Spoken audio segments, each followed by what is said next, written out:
Y como todos los domingos, como es habitual, pasada un poquito las 13 horas, nos encontramos acá, en este boliche que hemos llamado Café La República, con Santiago Kovaldov, para conversar de temas que nos preocupan, a veces con más actualidad, a veces un poquito menos, a veces ponemos el foco en cuestiones, profundizamos el foco y nos vamos a aquellos pensadores que nos interesan, a aquellas personas a las que hemos leído en algún momento, las repasamos y eso nos ayuda a soportar mejor la actualidad, ¿no? Es interesante, Jorge, ¿cómo estás?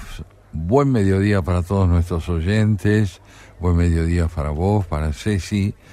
Lo cierto es que lo que entendemos por actualidad está muy bien caracterizado por vos. Nosotros pensamos que la actualidad es el repertorio de hechos novedosos, pero más profundamente aún, lo que no pierde novedad, lo que no pierde significación. Actual es todo aquello que nos convoca de manera incesante a ser considerado como interlocutor, como realidad viva, como realidad que nos interpela. ¿Quién puede decir, por ejemplo, que si quiere enterarse de las últimas novedades no debería leer a Shakespeare? Claro. ¿No? Claro. Ahí tenemos las últimas noticias. Claro. En Sófocles tenemos lo que ocurrió de Constante. Esta diferencia entre lo que tiene actualidad, pero es excesivamente efímero, y lo que tiene actualidad porque no pierde vigencia, es importante. Muy interesante, ¿no? Claro. Bueno, es un poquito el espíritu de este programa, ¿no? Creo que sí, que hacemos pie en esa convicción. Exactamente. Y hablando de eso, vos traías un invitado, ¿no? Hoy tengo un invitado extraordinario, de madre española, de padre francés, un tal arquero, jugaba de arquero, era arquero en el Racing Club de Argel. Sí, el Racing Club de Argel, lo que me merece especial respeto. Y arquero además. ¿De quién se trata? De Albert Camus. Qué interesante. Albert Camus, un hombre pobre en su infancia, muy pobre, que pierde a su padre al año de nacimiento. Su padre muere en la primera gran batalla de la Primera Guerra Mundial. Su madre enmudece, pierde la voz. Y él construye una vida que se va a caracterizar por el valor extraordinariamente no negociable que él le atribuye a la palabra y a la ética. Vos sabés que hace 10 años, sí, revisando algunos papeles, encontré un ensayo que dediqué a él en el centenario de su nacimiento. Él había nacido en 1913. Ajá. En 1913. Y releyéndolo, me encontré con este concepto de actualidad con el que hablamos. No tanto la actualidad de mi nota, por supuesto, pero sí la celebración de la actualidad de Camus. Y se me ocurrió que podríamos compartir con los oyentes este perfil de lo actual, que es la vigencia de un pensador, de un escritor como Albert Camus. ¿Qué te parece si leemos algunos párrafos y vamos cambiando? Me encanta la idea. Bueno, dice así, yo la titulé La vigencia de un hombre necesario. 4 de enero de 1960, 2 de la tarde. Un cielo prematuramente oscurecido acentúa el frío glacial. Michel Gallimard, sobrino del conocido editor, conduce su coche por la ruta que une Sens con Fontainebleau. A su lado, Albert Camus. De pronto, en el pavimento semicongelado, el auto patina y Gallimard pierde el control del volante. Como un bólido, la máquina se estrella contra un árbol. Camus muere instantáneamente, el cráneo fracturado y el tórax aplastado entre el parabrisas y el respaldo del asiento. Las heridas de Gallimard son gravísimas. Solo sobrevive 6 días. La repercusión mundial de la catástrofe es inmediata. El hombre que ha muerto junto a Gallimard llegó a ser uno de los escritores más célebres de su tiempo. ¿Cuál es su significación medio siglo después? En Estocolmo, al recibir el Premio Nobel de Literatura el 10 de diciembre de 1957, pronunció palabras que lo dicen todo sobre él. La mayoría de nosotros, en mi país y en el mundo entero, ha rechazado el nihilismo y se consagra a la conquista de una legitimidad. Le ha sido preciso forjarse un arte de vivir para tiempos catastróficos, a fin de nacer una segunda vez y luchar luego a cara descubierta contra el instinto de muerte que se agita en nuestra historia. Qué impresionante. Además, qué bien escrita, Santiago. Te felicito, la verdad que es una nota extraordinaria. Bueno, vamos a ir desmenuzándolo. Yo creo que sí. A Camus, ¿no? Yo creo que es importante comprender la actualidad, justamente, insisto en el concepto de esta oración. La mayoría de nosotros, en mi país y en el mundo, ha rechazado el nihilismo y se consagra a la conquista de una legitimidad. Le ha sido preciso forjarse un arte de vivir para tiempos catastróficos. Pasado. Qué impresionante. Algo que ocurrió hace 50 años. Nuestro desafío no es este exactamente hoy. ¿En qué medida populismo y nihilismo en términos democráticos republicanos son lo mismo? Claro, claro. Bueno, nihilismo, ¿no?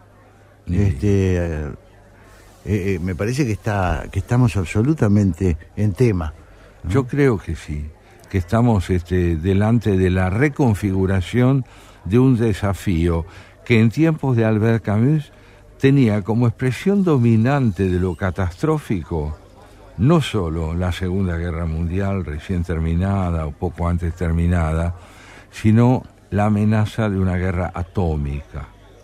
Hoy ya no solemos decir que la amenaza primordial es la de una guerra atómica, aunque sigue estando presente entre nosotros la potencia que puede alcanzar el nihilismo a través de la idea absolutamente delirante de terminar con el otro mediante una guerra atómica sin que eso implique no terminar con uno también. Claro. Hoy estamos ante otro desafío complementario, que es el cambio climático y los riesgos de una democracia que como sistema parece crujir en todo el mundo. Totalmente, y me parece que a lo que vos estás refiriendo, porque claro, de lo que habla Camus es en un momento donde el mundo había encontrado de alguna manera una forma de convivir, convivir mediante la amenaza, ¿no? Convivir mediante la disuasión de la violencia y claro, de la fuerza. Pero encontró un equilibrio, y lo hemos hablado en este programa, y me parece importante reiterarlo. Se había en el mundo amenazado por la tecnología nuclear, por los misiles apuntando entre Occidente y Oriente, se había encontrado, sin embargo, una forma de gobernanza común. Hoy estamos ante un problema extra, que es la dispersión del poder mundial, la existencia de tipos riesgosísimos, de tipos peligrosísimos que gobiernan muchos países del mundo, y la imposibilidad de una gobernanza común. Por lo tanto, no podemos hablar, por ejemplo, de cómo preservar el planeta. Expansión del poder atómico en el marco de sociedades muy ajenas a la sensibilidad democrática, muy, diría yo, impregnadas muchas veces de fanatismo e intransigencia política, y al mismo tiempo en el marco de una crisis medioambiental en el que la última palabra la tiene un planeta extenuado, claro, por la explotación que ha padecido. Claro, y además ya no están compitiendo dos sistemas, no compiten. Ahí está. Hay una... ese tema terminó, porque aquella competencia también tenía una cosa equilibrada, que favorecía el equilibrio, ¿no? La competencia, la amenaza del comunismo para Occidente benefició en algún sentido, sobre todo a los países europeos, ¿no? De Occidente. Los benefició en el sentido de esforzarse por hacer una sociedad más equilibrada, el estado de bienestar. Bueno, el estado de bienestar es el resultado de eso, ¿no? ¿qué podría llevar hoy a una gobernanza mundial donde la idea del adversario es tan difusa? Porque Muy adversarios complicado. son todos. Nos hemos metido en un tema, me parece, crucial, ¿no? Y a mí me da la idea de que el desafío primordial que enfrenta Occidente no es solo discernir con claridad por dónde o de dónde proviene la amenaza externa, sino cómo contrarrestar su propia fragilidad. Claro. Su propia fragilidad.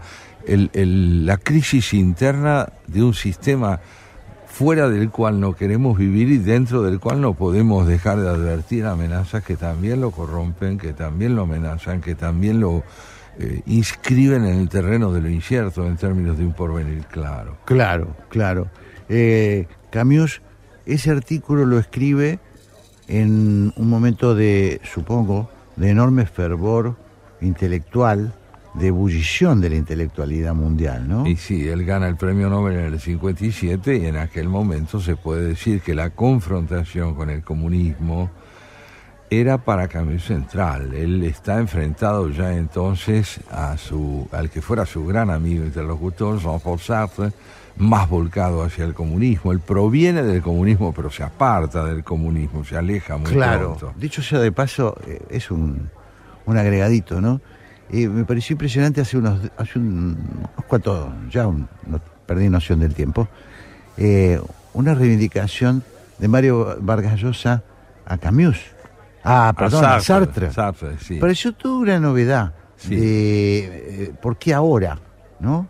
Este reconocimiento pareció un gesto muy importante de Vargas Llosa, ¿sabes? Vos sabés que yo lo leí también y no reparé con tanta claridad en lo que estás diciendo ahora.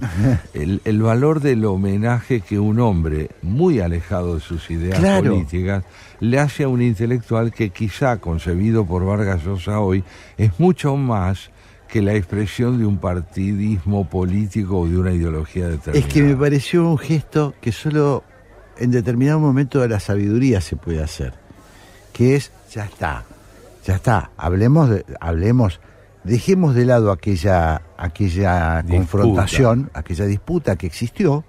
Efectivamente, Vargas Llosa y Sartre estaban, Sartre muy alineado primero con el comunismo, luego después con el maoísmo, siempre con una actitud que fue muy reprochada por algunos intelectuales democráticos, entre ellos Camus, ¿no? Sí, con Camus la intransigencia. Claro, total. Pero me parece muy importante decir, bueno, pero agarremos la obra de Sartre y hagámosle un monumento. Eso es. Él dijo, y sobre todo es muy curioso, siguiendo con esta tan interesante digresión que propones, advertir que Vargas Llosa, lejos de poner el acento en la producción filosófica o estrictamente novelística o artística de Jean-Paul Sartre, pone el acento en su producción como crítico literario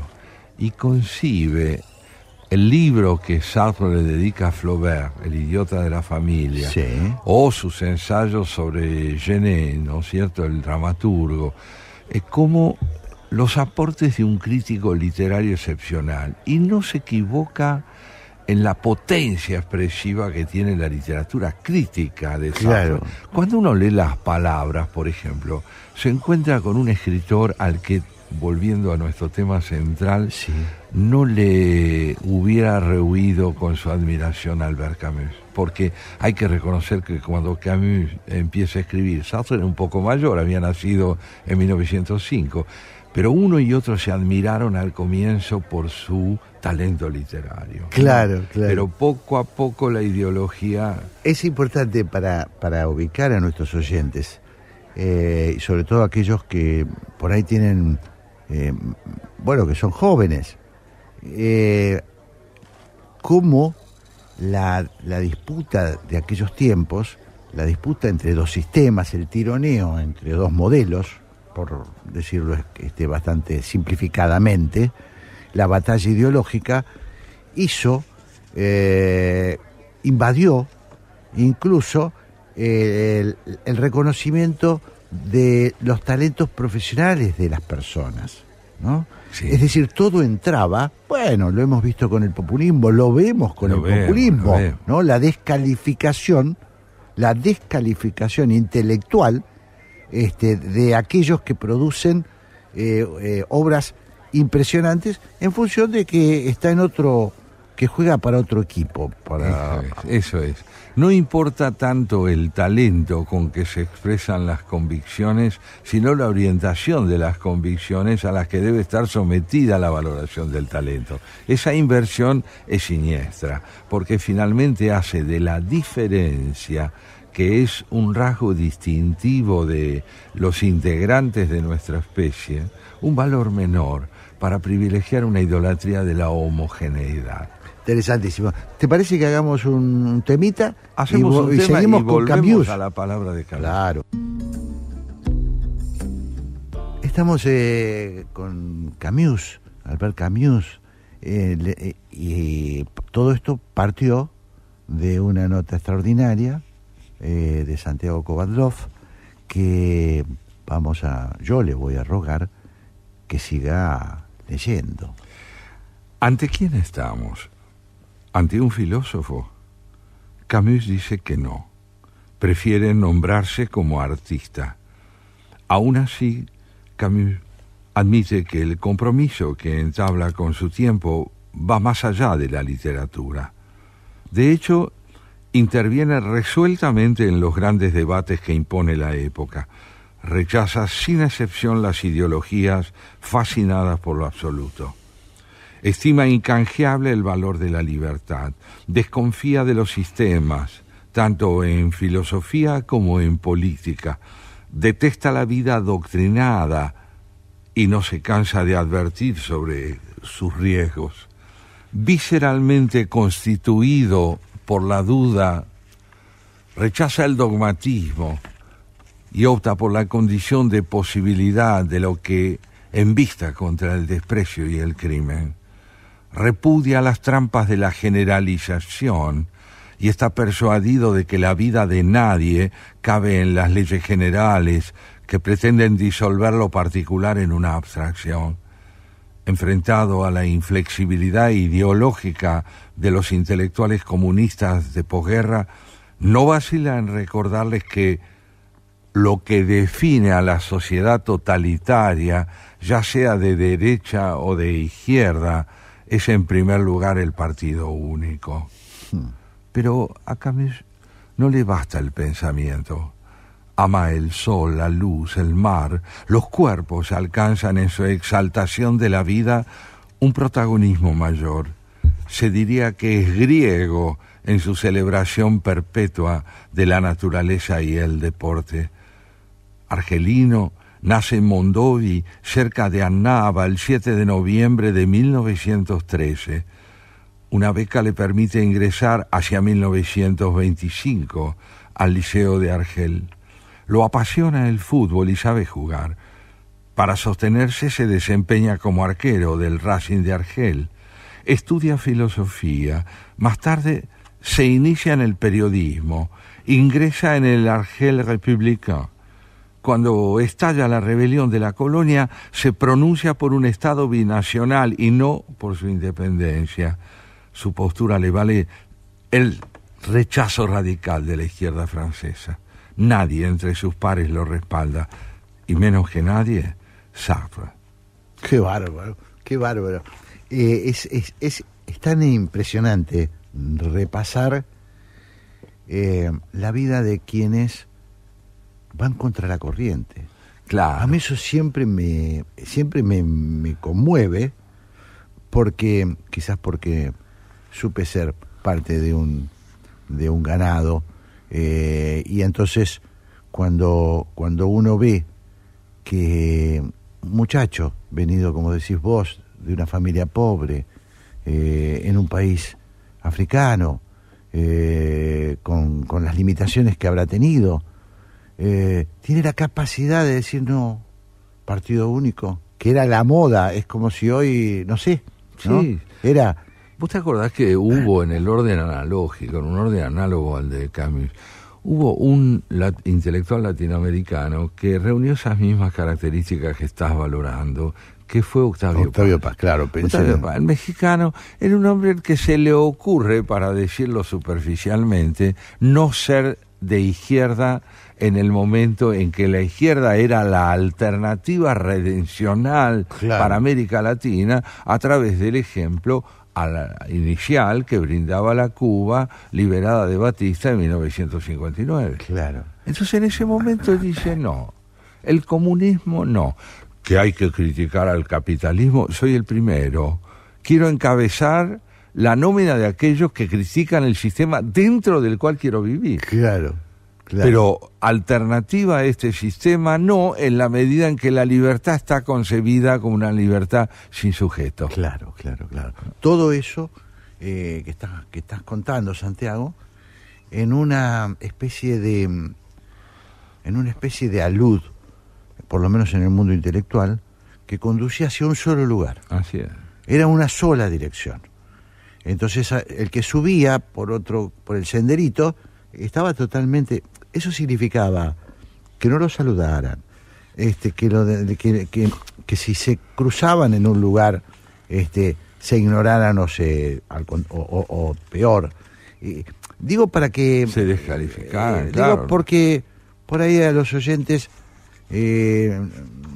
no les resulta de todo familiar, sobre todo, insisto, con aquellos que no vivieron los 60 y los 70, en el caso nuestro, ¿no? Es decir, los 60 y los 70, que eran así, eran de una contundencia los enfrentamientos impresionantes. Claro, lo que estaba sacralizada era la intolerancia. Claro.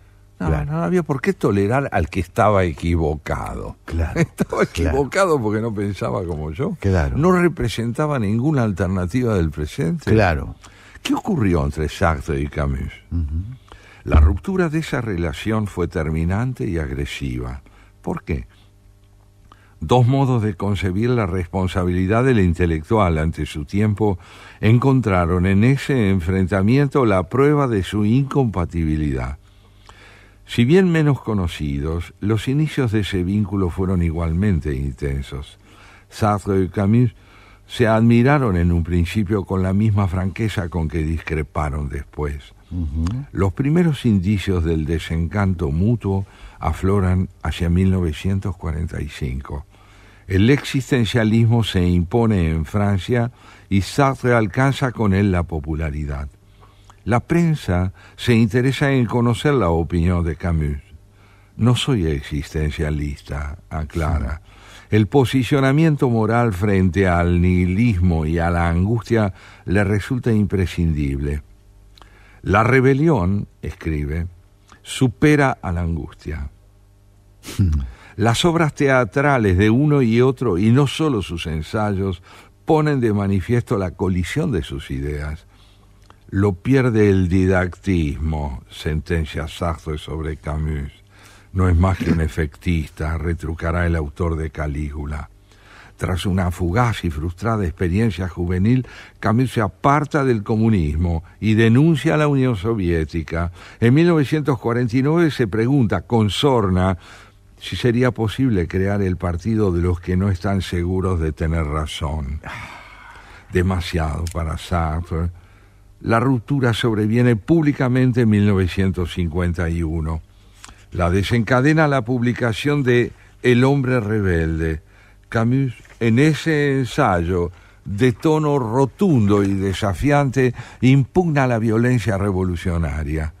En la indagación moral propuesta por Camus, Sartre solo ve una claudicación política. Mi libro no niega la historia, reacciona Camus, sino que critica exclusivamente la actitud de quienes pretenden hacer de la historia un absoluto. Camus se aparta de las ideologías, está persuadido de que envenenan el entendimiento, consolidan el prejuicio y justifican el crimen en nombre de una presunta redención final. Un abismo se abre entre Sartre y Camus. Que está, vos lo recordás, me lo has recordado muchas veces, lo hemos hablado muchas veces, ¿no? El partido de los que no están seguros de tener razón. Me parece un concepto extraordinario, otra vez, de una vigencia increíble, de una vigencia increíble, porque estamos viviendo una etapa de la humanidad, otra vez, sesgada absolutamente por, por las verdades absolutas, ¿no? Sí, sí, hay hombres o mujeres que han manifestado públicamente en estas latitudes y en otras latitudes cuál es el camino y fuera de él no hay otro. ¿Podremos librarnos alguna vez de eso? No, podremos combatirlo eternamente, claro. Pero librarnos, Jorge, creo que no, porque si esto se reitera a lo largo de la historia y después de hecatombes que deberían ser suficientemente aleccionadoras, es porque el hombre necesita buscar amparo en algo que lo petrifique. Claro. De ahí que esta tendencia a amucharnos en tribus, por identidades, me parece que es una cuestión de la condición humana, ¿no? Sí, y me lleva a lo que decís, a preguntarnos nuevamente, el término no me gusta mucho, pero es bastante elocuente, ¿cuál es la función de un intelectual? Yo recuerdo haber tenido una discusión con un importante político argentino, que me preguntó cierta vez cuál era la diferencia entre un intelectual y un político. Y yo le dije, mira, yo tengo la impresión siguiente: la propensión de un político es a hacer creer, y hacerlo incluso con convicción, hacer creer que él tiene razón. Y la función de un intelectual es recordarle que es conveniente que no la tenga toda. Claro. Que deje abierto un margen para el debate. Pero la pregunta o el interrogante que me hago y te hago a partir de ahí, ¿es posible la política como un intercambio solidario de razonabilidades relativas? ¿O en política deberá imponerse siempre la hegemonía de lo presuntamente inequívoco sobre lo equívoco? Y quizás no tengo una respuesta absoluta, pero la idea de la jerarquía y de la jefatura me parece que tienen algo que ver con esto, ¿no? Mucho, tenés razón. Entonces, no sé si tiene razón, pero que alguien me guíe, que alguien me lleve, porque alguien tiene que decir para allá, ¿no? Parece que sí. Me haces acordar mucho al Leviatán de Thomas Hobbes, ¿no? El filósofo inglés del siglo XVII. ¿No? Él planteaba esta idea: una vez que el liderazgo está constituido, es necesario abroquelarse detrás de él y seguir el camino que ese líder propone. Pero esto no nos exceptúa del error. Claro, yo creo que en todo caso eso lo que hace es reforzar la idea de que a donde hay un líder también debe haber masa crítica que le haga ver al líder cuando se equivoca. Después que lo tome es otra cosa. Bueno, ahí está la estructura de la política democráticamente concebida. Exactamente, ¿no? exactamente. Sí, no podemos evitar ni debemos evitar los liderazgos. Lo que debemos es evitar la reducción de la verdad a las opiniones del líder. Exactamente, exactamente. Verano boreal de 1949. Verano boreal de 1949. Camus viaja a América del Sur. En el transcurso de ese viaje redacta un diario.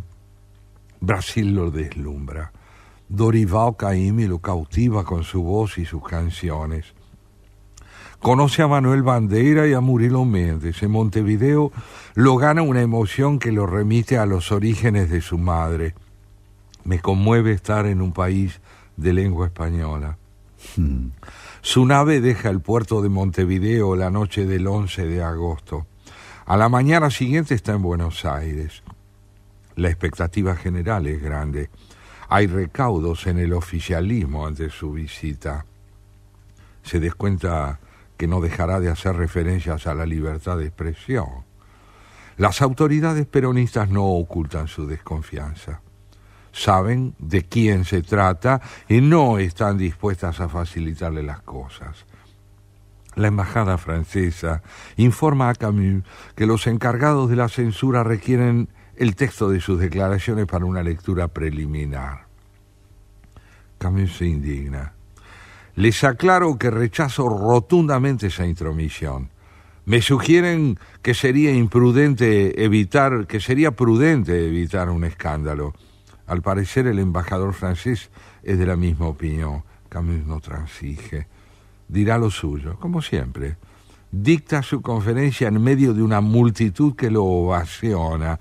El día después hojea los periódicos. La prensa peronista no ha publicado sino una muy desteñida versión de sus opiniones del día anterior.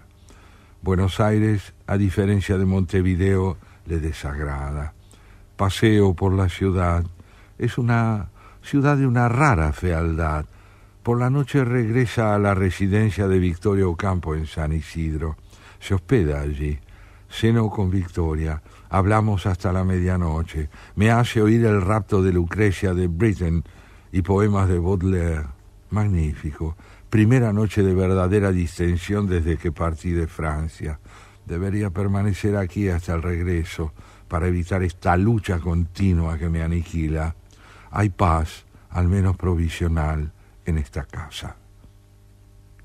Qué lindo, ¿no? Qué lindo, qué lindo. Bueno, qué lindo tu prosa también, ¿no? Digámoslo. Vos sabés que la impresión que él se lleva de este Buenos Aires, que en 1949 ya está en manos de un pensamiento único, sí, que no tolera la presencia de una concepción de las cosas alternativa, no tolera en verdad la presencia de un veterano de guerra. Camus había combatido al nazismo, había participado en la conducción del periódico de la Resistencia, ¿no es cierto?, Combate, así se llamaba. Sí. Él estaba en la redacción de ese año, él había peleado contra los nazis, se había jugado la vida. Sartre no. Claro. Sartre había sido detenido por los nazis y había escrito en el campo de concentración, que en aquel entonces había en Francia para los comunistas, las primeras páginas del Ser y la Nada. No digo que debe ser cómodo estar en un campo de concentración. No. Pero convengamos que una cosa es jugarse la vida todos los días y otra es tenerla de algún modo garantizada por la sobrevivencia en una cárcel, no digo cómoda, pero que no ponía en riesgo necesariamente su vida. Claro. ¿Y vos, vos te acordás de cuando Camus vino a Buenos Aires? El año 49 yo no me puedo acordar. No, 49 no. En el 49 no. ¿Pero no estuvo después otra vez? No, fue la única vez. Claro, y se fue con una imagen horrorizada. Sí, no le gustó nada Buenos Aires, pero además no le gustó, ¿sabes por qué? Le parecía una ciudad empeñada en simular un afrancesamiento que se notaba que era un enmascaramiento. Todo aquello que muchas veces nosotros resaltamos de Buenos Aires como una ciudad bella, sí, como una ciudad armoniosa, de la que aún quedan restos, digamos así. Sí. Para Camus no fue lo que más lo atrajo. A él lo atrajo Brasil en términos, yo diría, de identidad nacional, de identidad fuertemente genuina, ¿no? Mientras que el afrancesamiento de Buenos Aires de alguna forma le resulta poco veraz y atractivo. Montevideo, en cambio, lo fascinó. Qué curioso. Le pareció que era más reveladora de la sensibilidad hispano-latinoamericana que nuestra ciudad. Qué curioso, ¿no? Bueno, es una cosa que muchas veces a nosotros mismos nos hace preguntar cosas, ¿no? Y sí, muchos argentinos también amamos al paisito y amamos al Brasil. Y muchos argentinos también tienen de Buenos Aires una visión muy crítica por su centralismo, ya no digamos por su aspecto o por su arquitectura. Y por su arrogancia, digámoslo. Por su arrogancia. Claro. Vos sabés que hay una muy interesante bibliografía de la Guerra del Paraguay, que está compuesta en parte por los testimonios que sobre esa guerra dejó don Pedro II, que fue emperador del Brasil. Y Brasil, y Pedro II, en aquel momento de la guerra, se encontró varias veces con Bartolomé Mitre.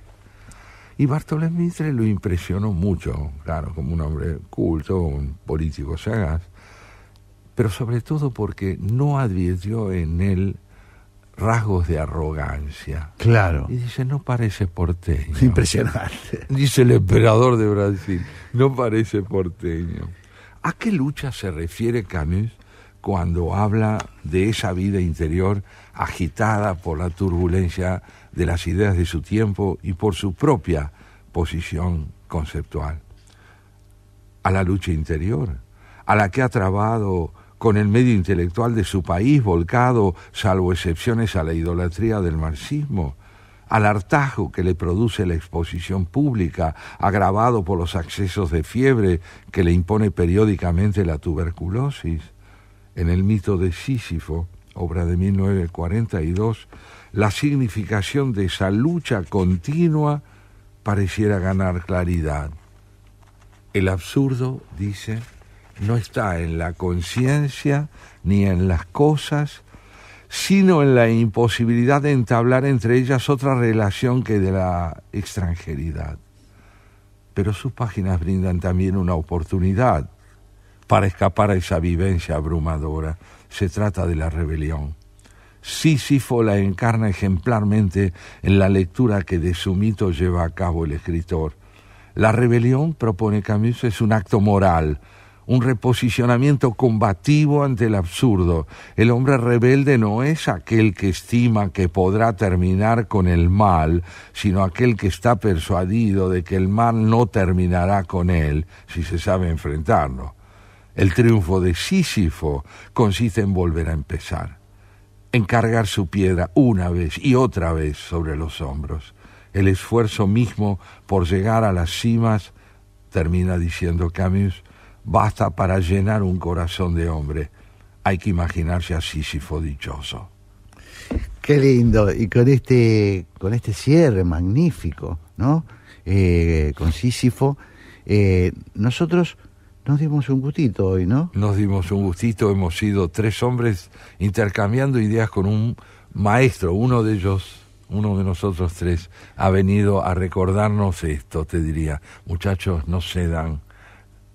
El triunfo no está en la victoria final, el triunfo está en la lucha por la libertad, por el espíritu crítico y la convivencia. Qué oportuno en el momento que está atravesando nuestro país, las incertidumbres que se multiplican, y a nosotros siempre nos parece atinado traer a un grande, sentarlo acá en el estudio de la 1110 y bueno, preguntarnos con él y respondernos con él, ¿no? Así es, darle a la actualidad su sentido más hondo. Vos te estás yendo, así es. Yo me voy a quedar, ¿sabés a qué?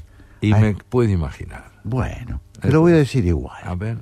Va a venir una señora, Graciela Fernández Mejía, acompañada de un caballero, Pablo Marmorato. Y yo me voy a quedar charlando con ellos unos 15 minutos hasta que empieza ¿Por qué? La audición de la señora. Le vas a transmitir no solo mi saludo, mi admiración. Gracias, Te Santiago. Dejo un abrazo, Jorge. Igualmente, un abrazo grande. Chao, chao. Bueno, y acá en este remate de programa, en este final, que voy a aprovechar para saludar a Mara de Munro, que nos está oyendo, y como siempre voy a recibir a mi admirada Graciela Fernández Meijide, que viene acompañada con Pablo Marmorato para luego hacer el porqué en la continuidad de la programación de la AM 1110. Hola Graciela, hola Pablo, ¿cómo les va? Bien, bien. ¿Cómo estás vos? Te veo solito. Solito les deja saludos el señor Santiago Kovadlov. Un abrazo especial para vos, así me dejó como recado. Perfecto, lo tomo. Bueno, y acá estamos, Graciela, preocupados porque todos los días tenemos una andanada de temas, ¿no? De temas inquietantes. Sí, a mí me preocupan y a ustedes también. Sí. Somos los preocupados por las instituciones. Y sí, claro, hemos peleado tanto por ellas, hemos padecido tanto por ellas en estos 40 años, que claro, las cuidamos. No las soltamos con gusto si alguien nos amenaza. Sí. Bueno, nosotros hemos... ¿Cómo está? ¿Qué haces, Pablo? ¿Cómo va? Perdóname, ¿cómo está? Sí, por favor, bien, no, al contrario. Pasados por agua. Pero un día tremendo. Permítame, terrible, hacer este ejercicio, sí. Preguntarles, si ustedes tendrían que explicarle a un joven que nos está escuchando o bueno, que se cruza por la calle, el por qué la importancia de las instituciones, del sistema republicano, ellos nacieron la mayoría con este sistema ya dado. ¿Qué le dirían? ¿Por qué hay que defender este sistema? Bueno, Graciela. ¿A mí me lo preguntás? ¿O a Ambos. Pero vamos que Me tenemos gustaría escucharlos. tenemos Bueno, 3 minutos. Una de las cuestiones es cómo cambió la Argentina del año 30 hasta hoy. Del 30 al 76, golpes de Estado, uno tras otro. 6, dictadura brutal, perversa, como no habíamos tenido otras del 76 hasta que se recuperó la democracia. Malvinas al medio. Somos generaciones que hemos estado penando por nuestros derechos mucho tiempo. ¿Cómo no las vamos a querer? ¿Cómo no las vamos a respetar y cómo no vamos a desear que sean más fuertes? Síntesis. Claro, Totalmente. Y a eso le agrego, por supuesto, totalmente de acuerdo con lo que dijo Graciela, le agrego que es el sistema que nos permite, con todas sus imperfecciones, ser nosotros los protagonistas. Que no lo hayamos hecho bien es una responsabilidad también de todos nosotros. Pero cuando no tuvimos instituciones, nos masacraron. Nosotros la pasamos muy mal con la dictadura última, sobre todo. La pasamos muy mal. Y también hubo cierta complicidad de la sociedad argentina por no haber reaccionado a tiempo, ¿no? Por supuesto que principalmente los sectores de poder, pero también nosotros tuvimos algo que ver y por eso aprendimos, creo, la lección. Así es. Y también yo diría que mucho joven que hoy vota sin reparar en esto no tiene idea de lo que significa luchar por los derechos. Encontró Exacto. Muchos de los derechos por los cuales pelearon varias generaciones antes que ellos, que ya los tienen. Totalmente. Y bueno, y sobre todo la libertad. Ahora bien, puede ser que por eso mismo, como en algún momento explicó Amalia Amado, sí, quien lo sigue después, al no haber tenido que pelear por ellos, lo que le queda es la libertad, y de ahí a libertad sin límites y no me pongan estorbos, y hay un paso, ¿no? Sí, totalmente, claro. Totalmente. Bueno, y además la tentación, siempre es una tentación humana pensar que va a venir un Mesías y va a resolver los problemas. Desde ya no ha resultado así nunca, jamás en la historia. Así que si querés escaparte de la responsabilidad, no te hagas ilusiones porque no te vas a escapar. Va a depender en gran medida de lo que vos hiciste, ¿no? Votaste, hay que aguantársela y hay que tratar de tener cada vez mejores dirigentes. Esa es nuestra aspiración. Es así, no hay vuelta de otra manera, no hay vuelta. Así es. Bueno, tenemos apenas unos segundos para que empiece. ¿Lo dejamos conforme a Pablo o no? O no sé, Pablo. Sí, valió la pena la pregunta, hay que hacer un recorte de estas respuestas. Bueno, esperemos haberte convencido a vos en principio. No, ya sabemos que vos del lado de ustedes. Yo ya sé que vos estás convencido. Bueno, tenemos apenas nada, no tenemos nada. Aprovecho para desearles un buen programa. Tenía un montón de temas para conversar en este pase, pero se nos ha ido el pico, como dice, se nos ha calentado el pico, como dice Fernando Bravo.